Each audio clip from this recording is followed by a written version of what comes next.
Thank you, Coach. Wow, what a nice-looking group this is. What a beautiful group of people. And especially a very big hello to the University of Alabama. Congratulations to the class of 2025. Roll Tide. Roll Tide.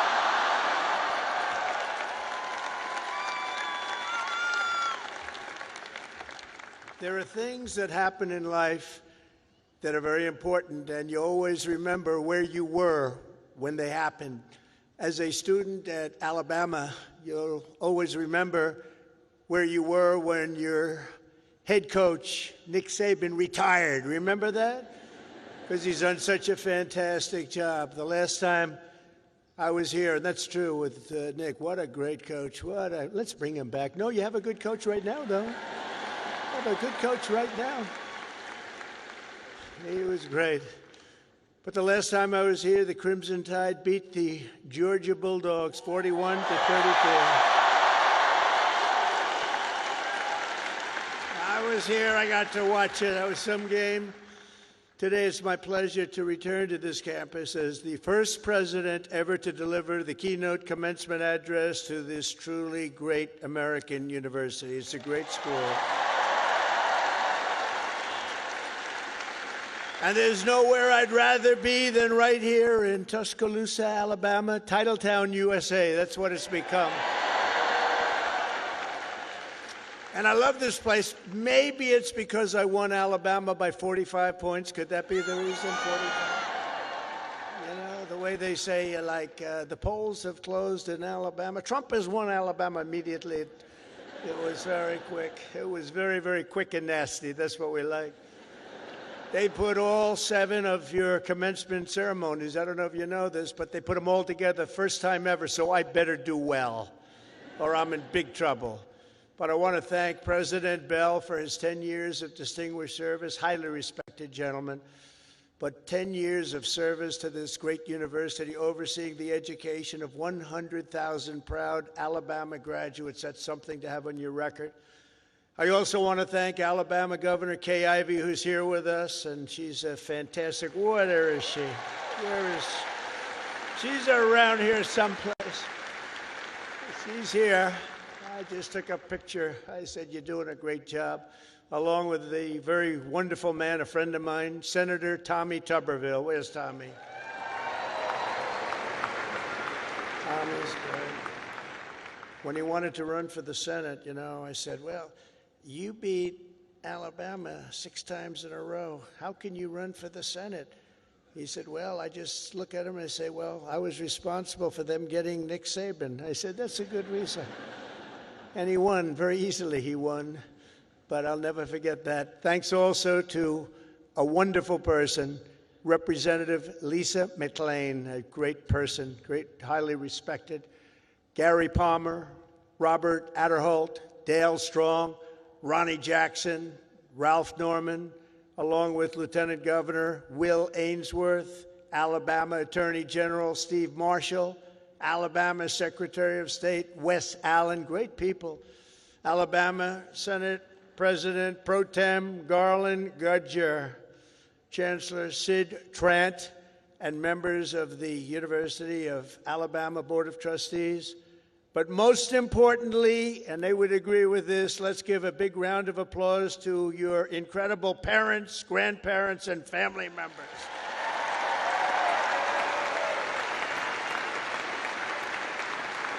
Because they made this wonderful day possible.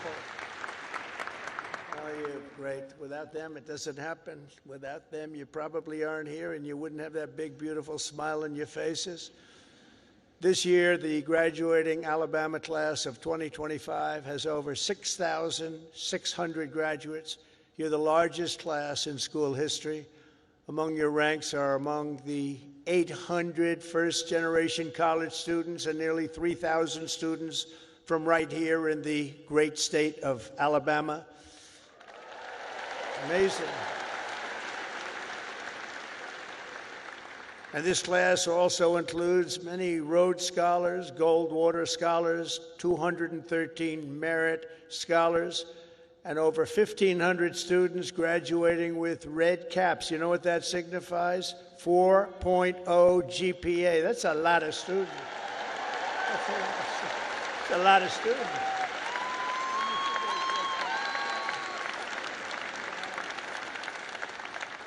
That's pretty good. I know who I'd pick. I'd look for a red cap. I say, I want you to work for the beautiful Trump administration, this lovely administration. In addition, the class of 2025 has nearly 130 active duty service members, veterans, and members of the University of Alabama, ROTC.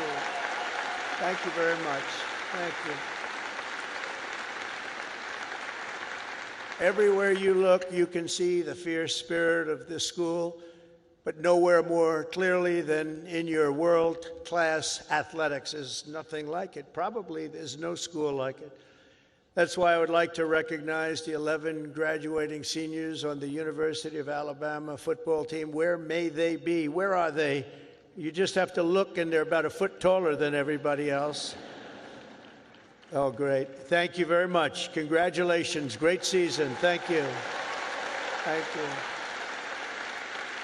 Great season. There is something truly special about the players, coaches, and the fans who pack the stands at Bryant-Denny Stadium and proudly sing Dixieland Delight. We like that. Alabama has changed college football forever and inscribed into the history books the names of Bear Bryant, Joe Namath, 4 Heisman Trophy winners, and, of course, the great Nick Saban.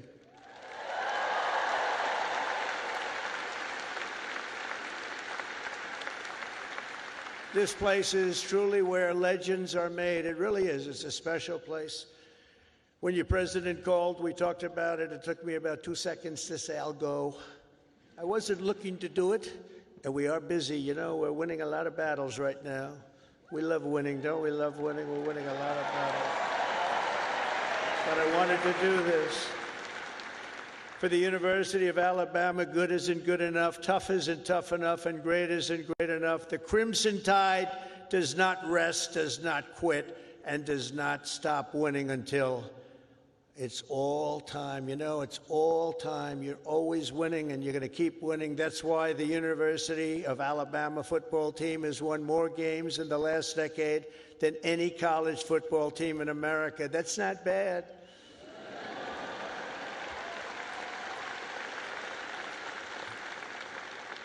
And it's why last fall you beat Auburn for the 5th year in a row. That's not bad. That's not bad. The University of Alabama has a brand, and that brand is winning. That brand is winning. Great school. Last year, the Crimson Chaos watched the Tide Hoops make it to the Final Four for the first time ever. And this year, you built on your incredible record and returned to the Elite Eight. So not only is Alabama a great football school, it's now one of the nation's best basketball schools, and congratulations.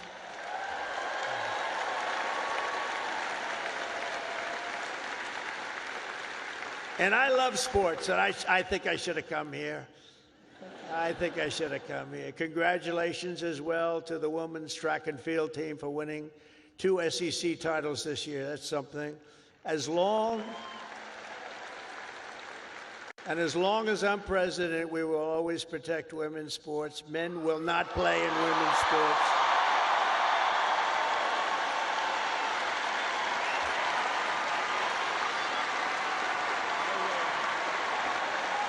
No way.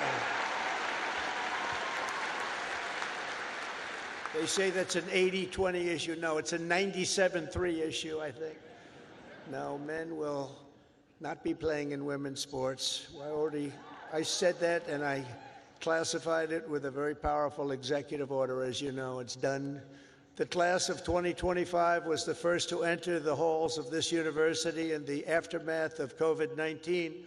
Following a difficult senior year of high school, many of you came here to Tuscaloosa from around the country, and for the very first time, you experienced something called freedom.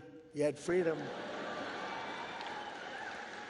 So let's give a big round of applause to the leaders of this state who chose liberty over lockdowns. They did a good job.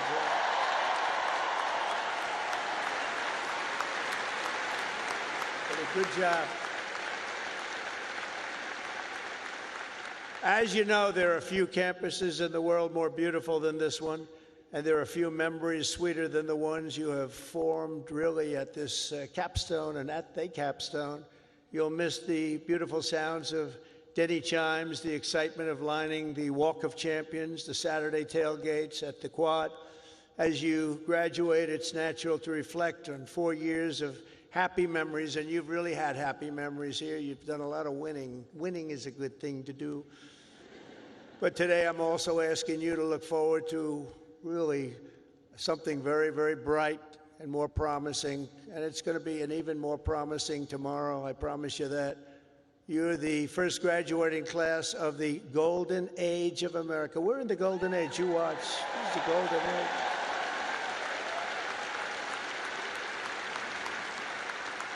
This is the golden age. We've done things that nobody thought possible. 100 days yesterday, 100 days, and we've done things that nobody thought even possible.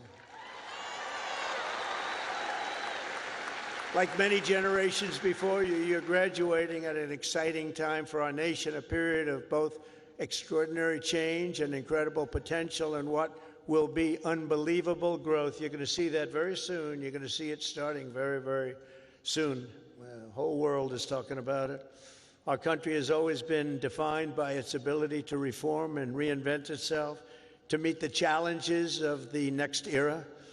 The last 4 years were not good for our country, but don't let that scare you. It was an aberration. We're run by people who truly, at that time, 4 years, we were run by people that didn't have a clue. They didn't have a clue. I'm trying to be nice when I say it that way. They allowed our beautiful USA to be laughed at, scorned, and taken advantage of by everybody. We were ripped off on trade by nations all over the world, both friend and foe, and oftentimes a friend was far worse on trade than the foe. But those days are over. You're at the start of something very, very big. You're going to see that very soon. Now, exactly 250 years after the first Patriots stood and fought at Lexington and Concord, we're in the midst of another kind of revolution, a revolution of winning and a revolution of common sense. Common sense.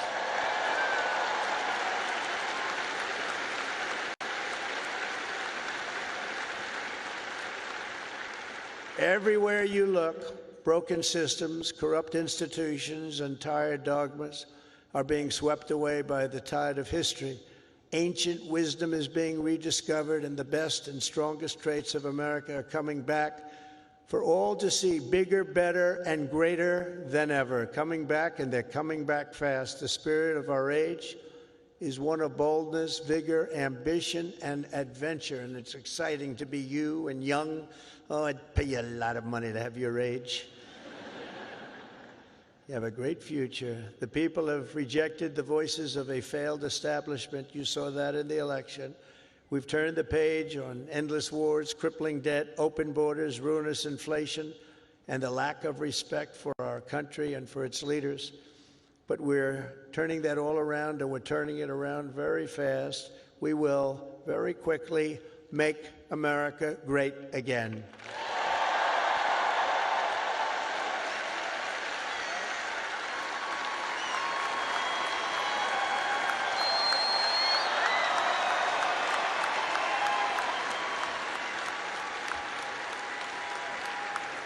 This week, we're celebrating the most successful first 100 days of any presidential administration in the history of our country, and we've been given a lot of credit for that, but 100 days does not a full term make. But we're going to do even better as we move along. In a matter of weeks, we've achieved the lowest number of illegal border crossings ever recorded.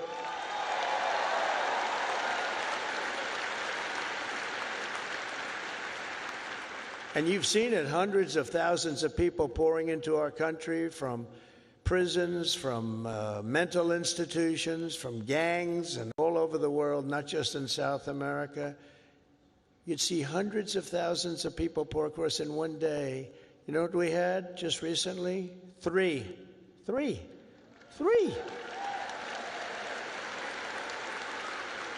And we slashed the number of illegal aliens released into the United States by 99.999%. And you know, if that number is wrong, the fake news, which is all over the place today, is going to be correcting me before I get to the next sentence. Now, 99.999%, how about that? Nobody thought that was possible. They said you needed legislation. No, you just needed a new president. That's what you needed.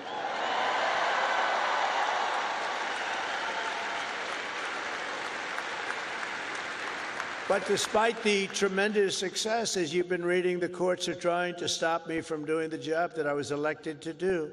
We won by millions of votes. We won all 7 swing states, 7 out of 7.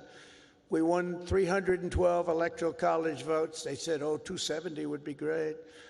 We won 312, and 2,750 counties versus 525 counties throughout the nation. That's why when you look at a map, it's all red. It's all red. Every inch of it is red, a little couple of blue dots.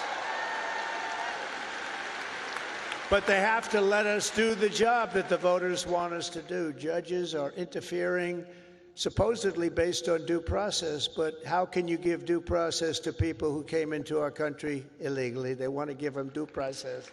I don't know.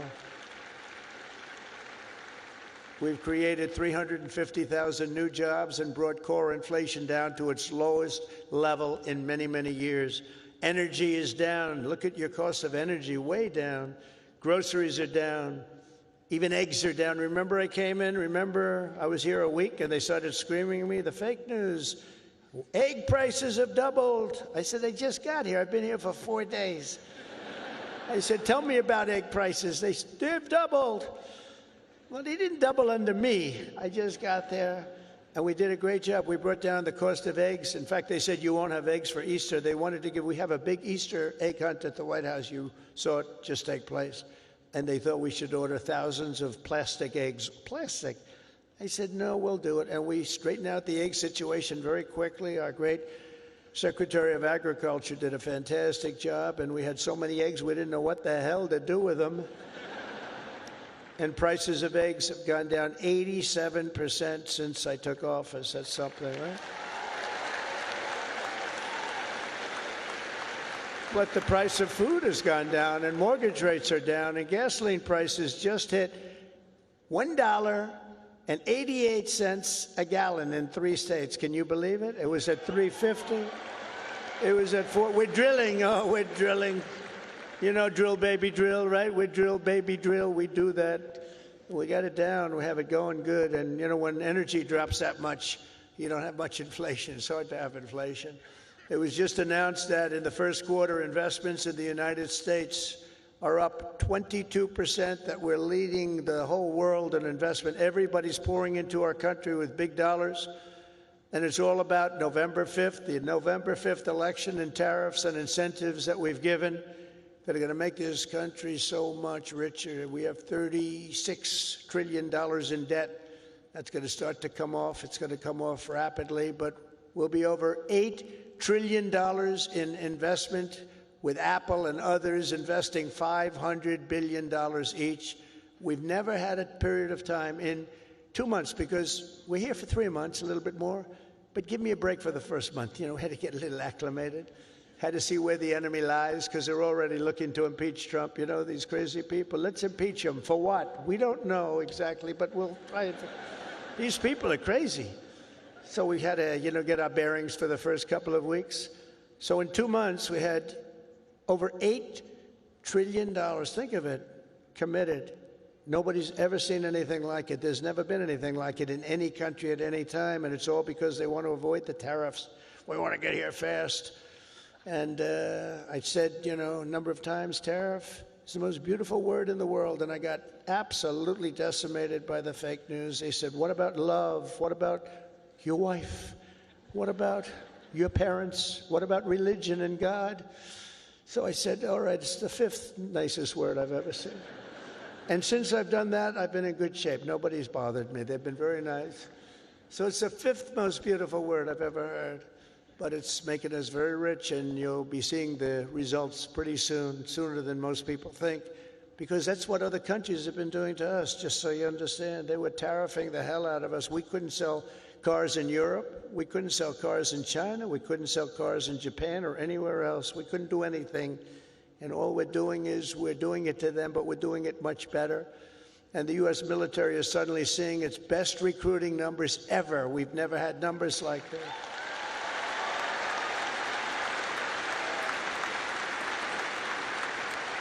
We now have waiting lists because there is such incredible spirit in our country. There's a great spirit. And just think, 6 months ago, and you remember, and it was embarrassing, before the election, 6 months ago, we were hearing and reading that numbers of those joining our military were at the worst levels ever. We've never had anything like it, right? You remember that? And now they're at the best levels ever. We have waiting lists to get into the military. We couldn't fill the positions, and that included in our police forces, our fire departments. We love our fire departments also. We can never forget our fire departments. But our police forces were begging for help. And now they're brimming over with people and applicants, and they're getting great ones. It's amazing what's taken place, and that's really the spirit. Each of the graduates in this arena will soon have the chance to help lead this project of national renewal. And that's what it is. It's a national renewal. We suffered so badly for 4 years. We had one of the greatest economies. We actually had the greatest economy in the history of our country during the first term of Trump. And then we got hit hard with inflation. During the Biden economy, it was horrible. We were hit so hard. The worst probably ever. They say 48 years. We'll accept that. But I would say ever. You'll embrace this moment, and you'll step forward with strength and grit, faith and patriotism to put America on a new trajectory for your children. And then you'll take your place among the greatest generations in the history of our country. I think you have a chance to be the greatest generation in the history of our country, because we're turning it around, and you happen to be available. You're available.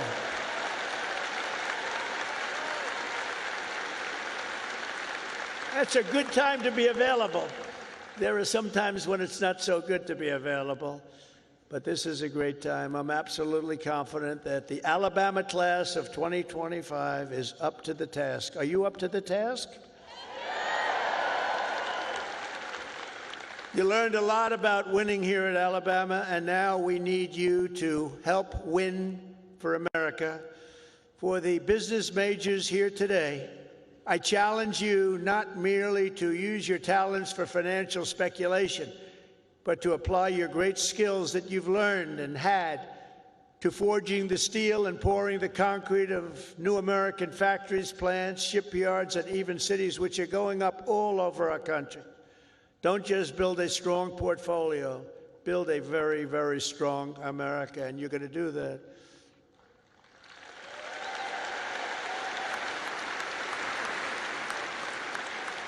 To the engineers, brilliant you are, technicians, scientists, and math majors, we need your Alabama spirit and competition to keep our country at the forefront of every single domain.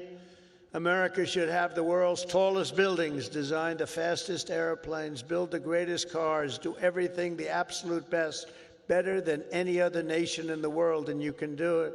And we will soon land American astronauts on Mars. That will happen. That will happen.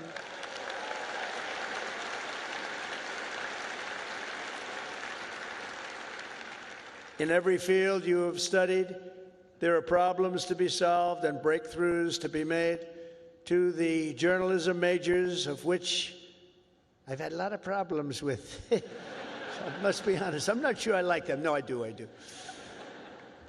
But you're really leading a very thing, because we need a great and free press. We need a brilliant press. They're like a watchkeeper. They're very important, and you can go out and take it down a new track, help save the country. So important. Your task is so important, and it's to build a media that Americans can trust. And remember, the people of this country, they know the truth when they hear it. That's why the ratings, the approval numbers of the media are so low. We need those ratings to be 100%. We have to be able to trust our media.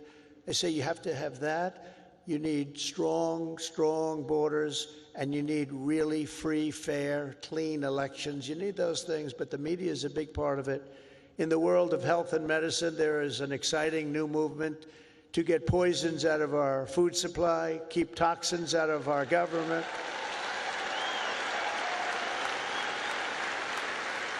Clean out our environment and make America healthy again. And I think Bobby's going to do a great job, don't you? I think so. I think he's the guy we needed. And in government, it is the task of your generation to replace bureaucracy, graft, and waste with a new system that defends American freedom. These are big tasks before you, but the reward for your hard work will be the United States of America is stronger, prouder, better, and more unified than ever, ever, ever before. It's going to be.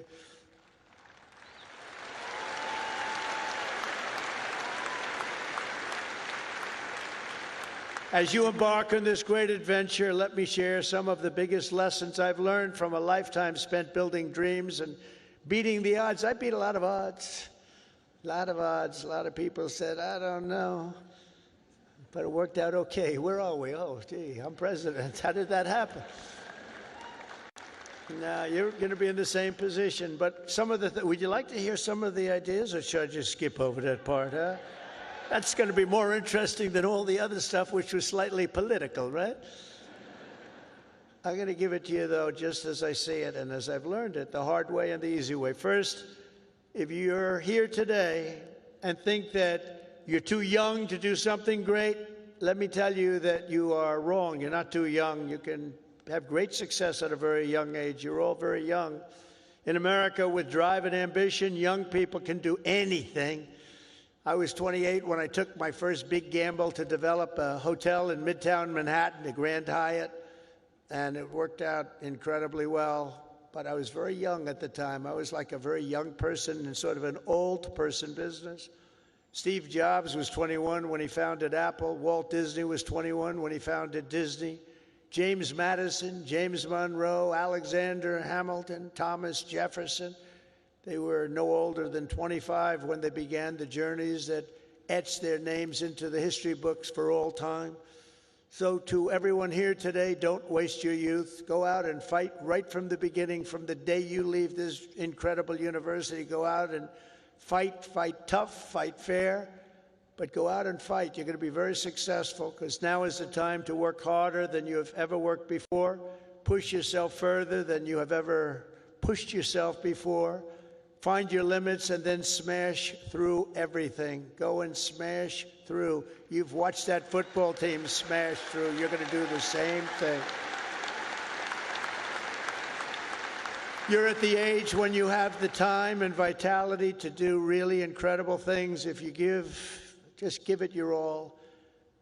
You'll look back, and a decade from now, you'll be astounded by what you've achieved. You'll remember this day. You'll remember when the guy named Trump was giving the commencement address, and he said I could do it, and guess what? I did. I think you're going to remember that very fondly. I hope so.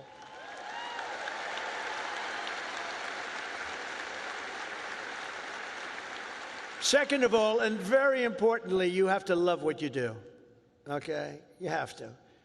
I rarely see somebody that's successful that doesn't love what he or she does. That's way you really, like, work isn't work. It's fun. I find it fun. I work all the time, and I find it fun. If I didn't find it fun, I wouldn't be successful, whether it was real estate or in showbiz. I had a lot of different careers, but I loved real estate so much, and I was very successful at real estate because I loved it. I learned a lot from my father because I watched him work. He worked he was a workaholic. He loved to work. He's a good man. He was a tough guy, tough as hell, actually. Now that I think back, I don't know if you could even get away with that nowadays. He was tough, but he was a good man, I'll tell you. And he worked 7 days a week. He worked Saturdays, Sundays, it didn't matter. And I learned by watching him, he loved his life. He loved what he was doing. He had a great long-term marriage, a long, many years. He beat me on that one. No, mine are very successful, but they haven't lasted quite as long. It was close to 70 years. That was a long time. I said, Pop, you beat me on that one. But you know what I learned from him? That he loved life, and all he did was work. I see people that don't work hard, and they're miserable. So go out and find. But he loved what he was doing, and you have to find something that you love, and you have to follow your own instincts. Listen to your parents. They're very wise, but you have to follow your instincts and your heart, your soul, and you want to be the very, very best you can be. Treat every day like a home game against Auburn. Fight like hell and enjoy doing it. And your coach can tell you all about that. Third thing is to think big. You know, you're going to do something, you might as well think big, because it's just as tough. You can think small. I know a lot of people, they thought small. They're very smart. I know others that weren't nearly as smart, but they had a better picture of the big picture, because it's just as hard to solve a small problem as a big problem, and it's just as much energy and everything else, except the result is going to be a smaller one. So love what you do, but think big if it's possible. Now, if it's not possible, that's okay too. You do something, you have to do something that you love. You will have all the same headaches and challenges, all the same delays and setbacks, so you might as well do something that's just amazing. America doesn't aim small, Alabama doesn't aim small, and neither do you. So think big when possible, think big. Fourth is work hard. Work hard. Never, ever stop. An example is a great athlete, actually, Gary Player, golfer, great golfer. He wasn't as big as other men. He was actually on the small side. Don't tell him that. Friend of mine, don't tell him that, because he doesn't understand that.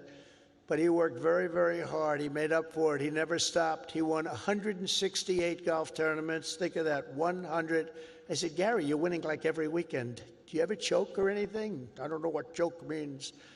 And he made a statement years ago that I read, and I thought it was sort of an incredible statement. He said, it's funny, the harder I work, the luckier I get, right? Think of that. The harder I work, the luckier I get.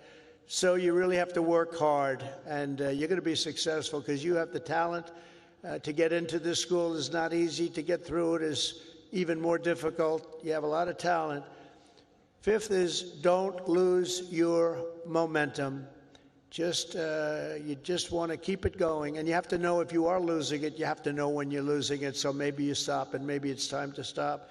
Listen to the feedback, think through your plan very carefully, and keep moving fast. The word momentum is very important. I mean, I'll just tell you a little story about a great real estate developer named William Levitt. He built Levittown. Some of you might live in a Levittown. He was the biggest developer in the whole country in the 1940s and so.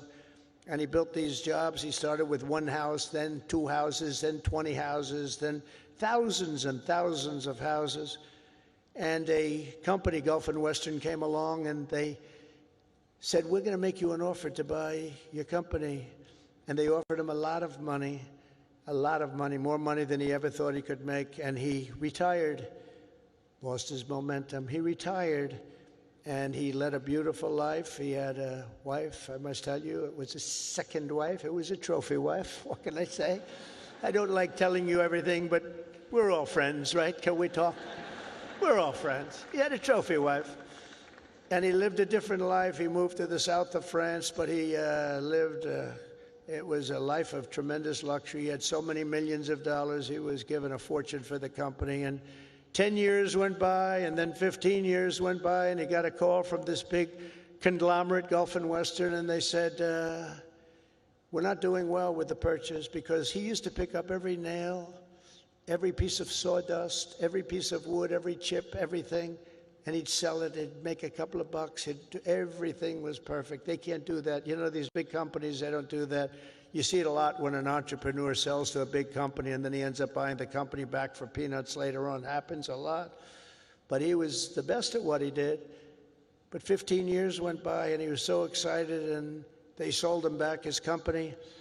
And he started, and he was going to tear apart the world because he got bored with a life of luxury.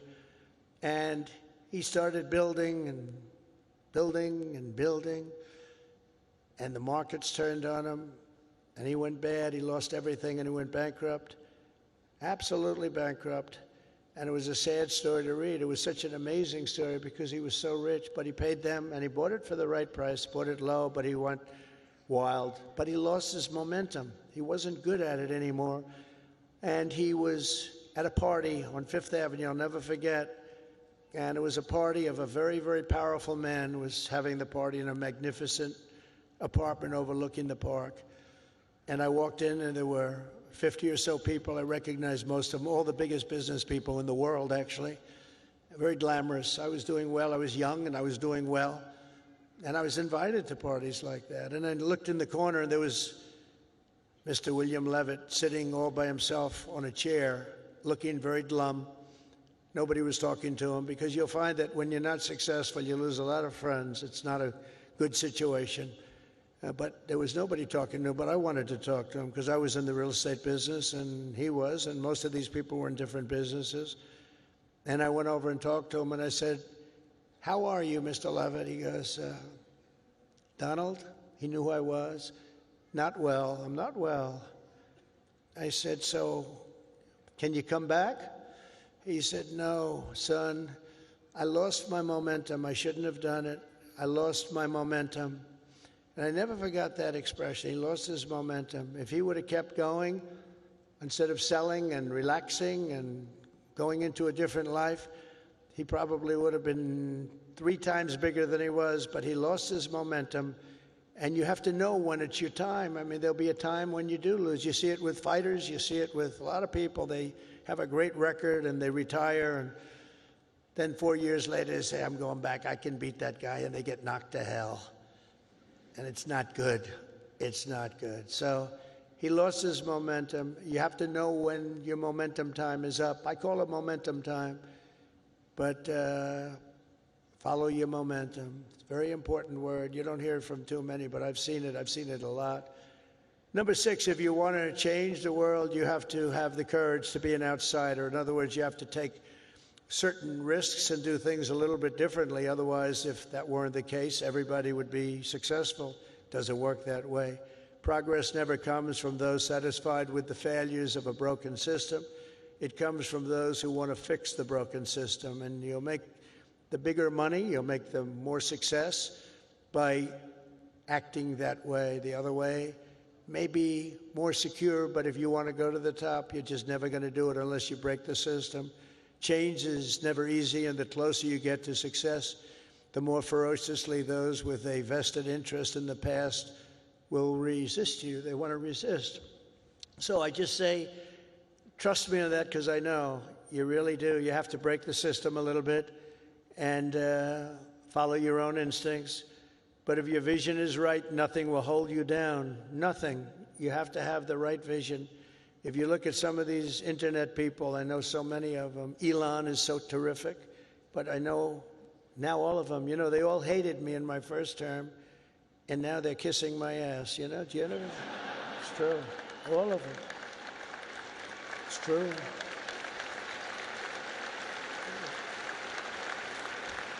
It's amazing. It's nicer this way. Now, in the first, they didn't know what happened because I won an election that, there was never a businessman that won a presidential election. Out of 100%, 8% were generals and 92% were politicians. Not even admirals, not even just generals. There were 8 generals, General Washington, General Grant, generals, General Eisenhower. But 8% were generals and 92% were politicians. And when I ran, everyone said, well, he can't win. He's a businessman. That's not going to work. And, but you have a natural instinct for things. I guess I had a natural instinct. I said to somebody, was I a better businessman or a politician? And they said, well, there are a lot of guys that made a lot of money, but there's only one guy that became president that was a businessman. So I guess you're a better politician. But I don't think of myself as a politician. I think of myself as a businessman, and I'm proud of that. And I've applied business instinct, and that's why I think you're seeing us doing so well.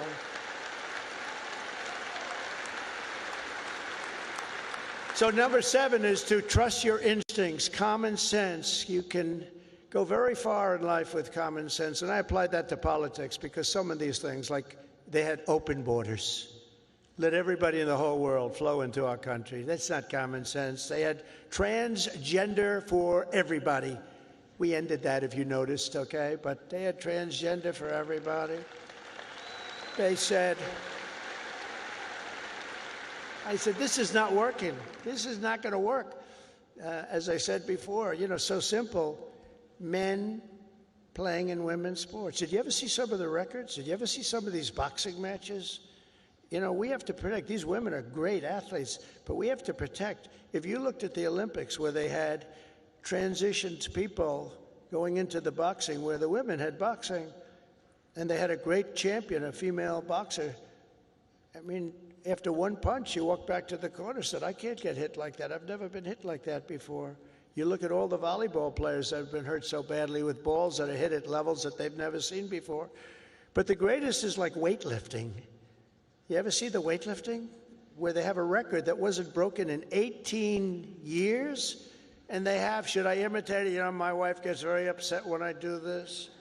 She said, darling, it's not presidential. I said, yeah, but people like it. Should I do it or not? All right, I'm in trouble when I get home, but that's okay. What the hell? I've been in lots of trouble before.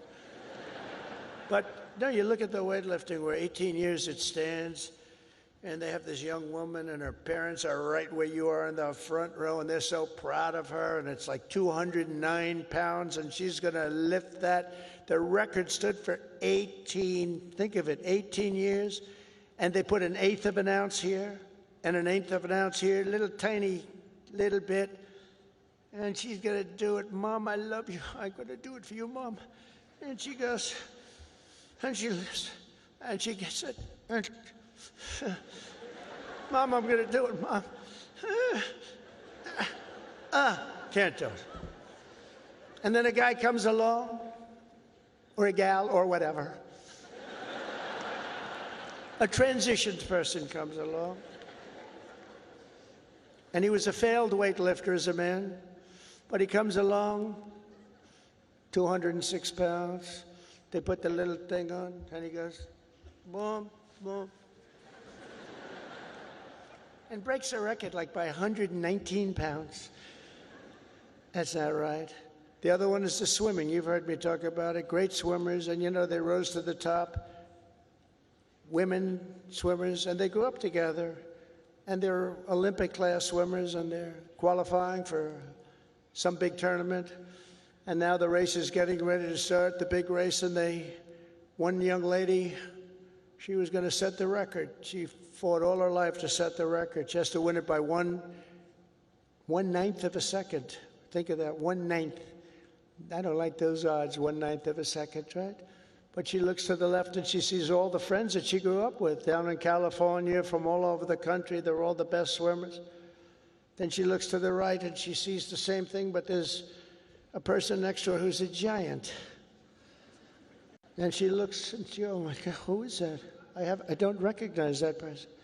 That was a person that transitioned, and he had the wingspan of Wilt the Stilt Chamberlain, if anybody knows what. And as you know what happened, she was very, very badly injured in that meet because he went by her so fast that she was windburned. They had to take her out. She got serious windburn. He flew back and forth, and she didn't know what, but she got the hell knocked out of her, knowing that I'm only kidding. She wasn't windburned. She was just beaten by a lot. Or the race, did you see the race where they had the best female runners, and they had a guy who was a decent runner, a long-distance race, and he won by 5 hours and 19 seconds. You know, normally you win by like 12 seconds, 2 seconds, a quarter of a second. He won by 5 hours and 19 seconds. It's crazy.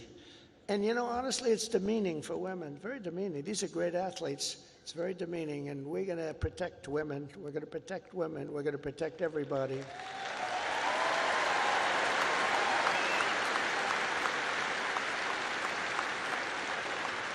So now that I'm in trouble with my wife, I'm going to blame the University of Alabama for asking me to go through with that stuff. But it's pretty descriptive, isn't it, really? It helps when you know that borders are not racist, speech is not violence, America is good, terrorists are bad, men can never become women, police are not criminals, and criminals are not victims. Eighth, everybody should believe. Thank you. Thank you very much. Everybody should believe in the American dream. It's real, it's there, and it's right before you. We're coming back to the American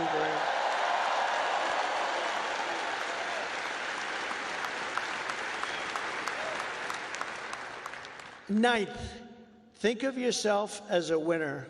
The power of positive thinking. Dr. Norman Vincent Peale, from many years ago, wrote a book, The Power of Positive Thinking, and there is a lot to it, the power of positive thinking. Don't consider yourself a victim. Consider yourself a winner. In recent years, too many of our young people have really been taught to think of themselves as victims and blame people and be angry. Don't be angry. But in America, we reject that idea that anyone is born a victim. Our heroes are the ones who take charge of their own destiny, make their own luck, and determine their own fate despite the odds, despite all odds. That's what happens. They're given a little chance in many cases, very little chance of success, and they become the most successful people in the world. Whether you were born rich or poor, black or white, male or female in America, anyone can be a winner. And our whole country will be cheering you on, and I'll be at the front of the line cheering you on, especially because you come from this incredible university.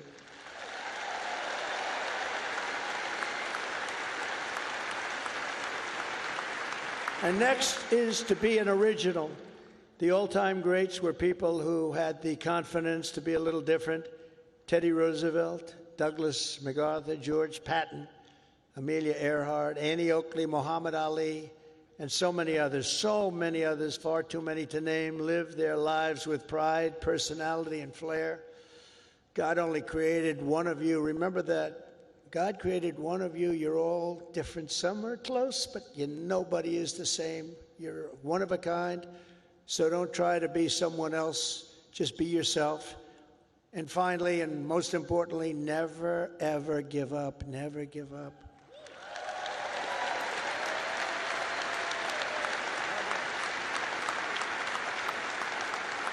Never give up. And I've learned anything in life, and it's so true. One of the most important things you can learn, if you just went a little bit longer, if you just held out a little bit longer, you would have been successful. Well, the stories of that are legend. But I've learned that perseverance is everything, so whatever happens, no matter where you are in life, stay optimistic and just keep pushing forward. Just don't stop.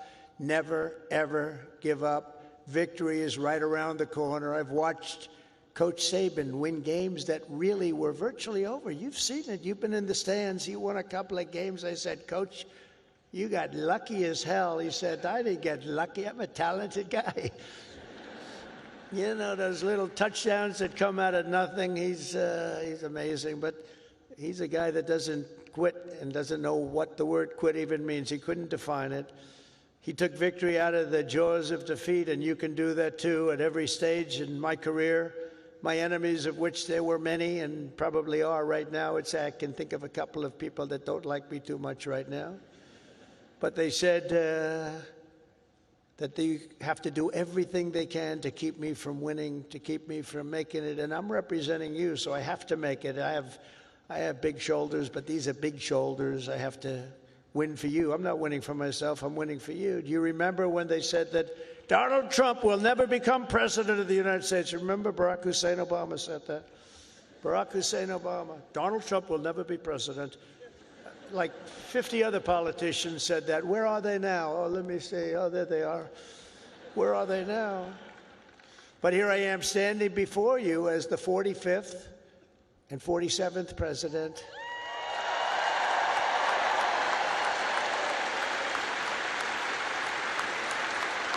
You heard that a lot. But against all odds, I did great in 2016. 2016, how great was that? And then I did much better in 2020. Sorry, the election was rigged. But it was a rigged election. And then in 2024, I made it too big to rig. I said, we got to do this again. We got to do this again. And we made it too big to rig.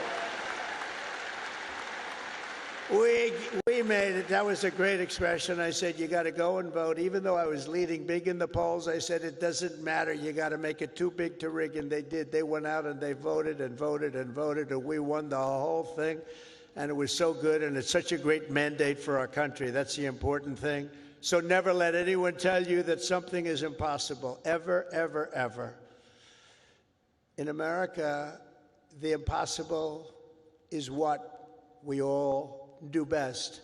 There is nothing you cannot do if you are willing to fight for it. You got to fight, fight, fight. Oh, I've heard that expression.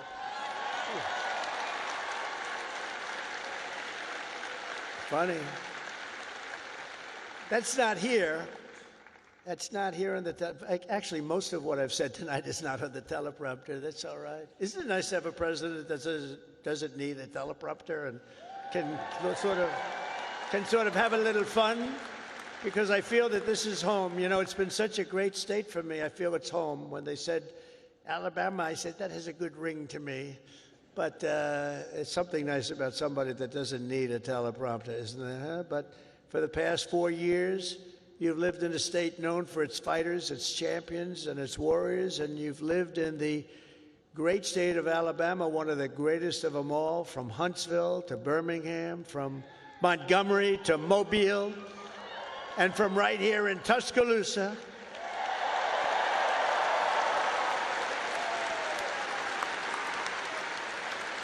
To the gleaming shores of the Gulf of America.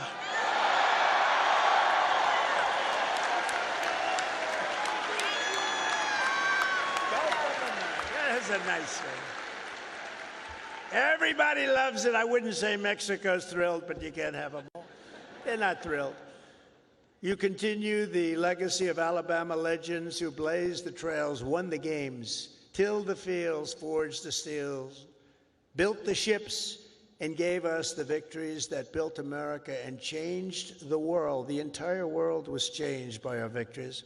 This is the state that gave us the might of the Iron City, the power of the Saturn V rocket, and the roaring engines of Talladega. Talladega. We love Talladega. We love Talladega. This is the state that gave us nothing but victory, the state of some of the greatest heroes in history, like Willie Mays, Jesse Owens, Joe Louis, your coach, Nick Saban, Hank Williams, and many others. Some of you will leave here today and travel the world, but you will always know that this state, as this is really sweet home Alabama, right? It's always going to be your place. I sort of feel that way myself, because from a political standpoint, it's just been, we connected from day one. From the first day I set my foot on this beautiful soil, I connected with Alabama. And here in Alabama, we believe that the men and women who built this country are heroes, and that America's destiny is to be the single greatest nation on the face of the earth. And we're bringing it back at a speed that nobody thought was possible. We believe in freedom and family, God and country. We cherish our Constitution. We revere our Bible. And we salute our great American flag.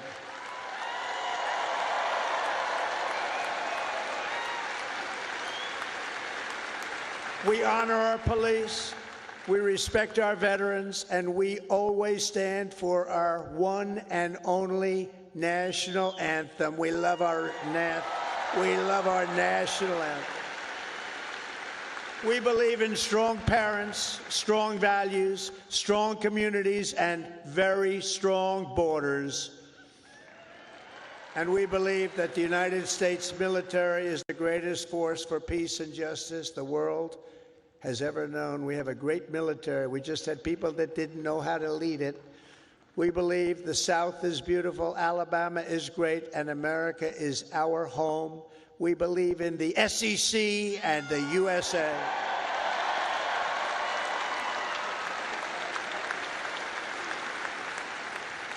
Graduates of the Alabama class of 2025 standing here before you in this magnificent arena, it is clear to see the next chapter of the American story will not be written by the Harvard Crimson. It will be written by you, the Crimson Tide. True. That's true. That's true.